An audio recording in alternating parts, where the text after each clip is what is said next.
بسم الله الرحمن الرحیم. ګرانو ملګرو، تاسو ته په لرن انګلش ان پښتو چینل کې په هیرالۍ او ستړي مشو یم. ملګرو، په ننني کلاس کې به زه تاسو ته ویل او شل زده کوم. په دې کې چې موږ دا کمې خالي خانې راوړي دي دا به د ویل او شل نه هم ډکو، او بیا به زه تاسو ته د کلاس په اخره کې یو ټریک درښیم چې تاسو به ویل او شل په کومو ځایونو کې لګوئ او په کومو ځایونو کې به نه لګوئ. راځئ چې خپل نننی کلاس شروع کړو. پهلنۍ جمله موږ سره ډیش I prepare something for dinner.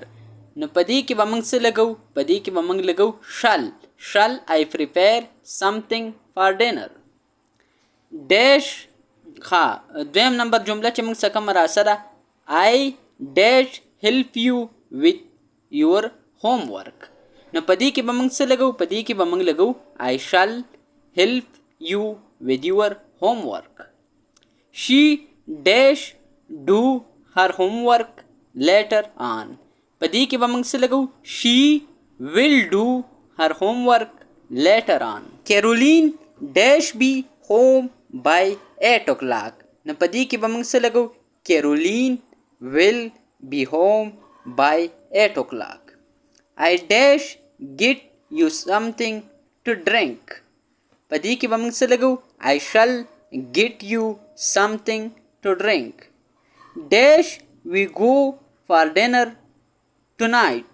نو په دې کې به موږ لګو shall we go for dinner tonight. 7 نمبر سنټنس ته ګورئ. dash you help me with my bag. په دې سنټنس کې به موږ څه لګو؟ په دې کې به موږ لګو will you help me with my bag. dash I open the window. shall I open the window. نو په دې کې به موږ څه لګو؟ shall I open the window. Jonathan dash pick you up from the airport. Jonathan will pick you up from the airport. We dash go to Italy next summer. نو په دې سنټنس کې به موږ څه لګو؟ We shall go to Italy next summer. Dash he help you out at work day. نو په دې سنټنس کې به موږ څه لګو؟ په دې کې به موږ لګو will he help you out at work day. They dash open a new shop next week. نو په دې سنټنس کې به موږ څه لګو؟ په دې کې به موږ لګو they will open a new shop next week. 13 نمبر سنټنس ته ګورئ. dash you do the test tomorrow. نو په دې کې به موږ لګو will you do the test tomorrow. 14 نمبر سنټنس ته ګورئ. dash Stephen show you around the house. نو په دې کې به موږ لګو will Stephen show you around the house. 15 نمبر سنټنس ته ګورئ. Marco dash bring you something to eat. نو په دې سنټنس کې به موږ لګو Marco will bring you something to eat. یعنی مارکو چې کوم دی دا د یو کس نوم دی، هغه به وي تاله څه راوړي چې تی وخوري. dash I spell my surname once again. نو په دې کې به موږ څه لګو؟ shall I spell my surname once again. No worries we dash help you. نو په دې سنټنس کې به موږ څه لګو؟ no worries we shall help you. 18 نمبر سنټنس کې راځي dash we go home now. نو په دې کې به موږ لګو shall we go home now. When dash you travel to London. نو په دې کې به موږ څه لګو؟ when will you travel to London. They dash finish the test in an hour. نو په دې کې به موږ څه لګو؟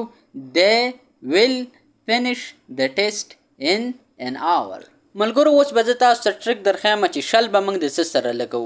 شل به ملګرو موږ صرف د دوو څیزونو سره لګو، I سره او وی سره. I shall او وی shall. د دې دواړو نه علاوه به شل موږ بالکل هیڅ سره هم نه لګو. اوس په ماډرن زمانه کې ډېر خلک داسې وایي، د انګلیش چې کوم پوهان دي هغه وایي چې بس شل ختم شوی دی، د هر څه سره مطلب ویل لګول پکار دي. خو نه، بیا هم د آی او وی سره شل لګول پکار دي او د باقي سیزونو سره نه دي لګول پکار. راځئ چې اوس دا زده کړو چې ویل به د څه سره لګو. ملګرو د آی او د وی نه علاوه موږ به ویل هر څه سره لګو. مثلا he will, she will, you will, they will, it will. باقي چې څومره څه هم د هغې سره به موږ will لګو. خو د آی او د وی نه علاوه به موږ مطلب چې څومره باقي د هغې سره به موږ ویل لګو، د آی او د وی سره به موږ شل لګو.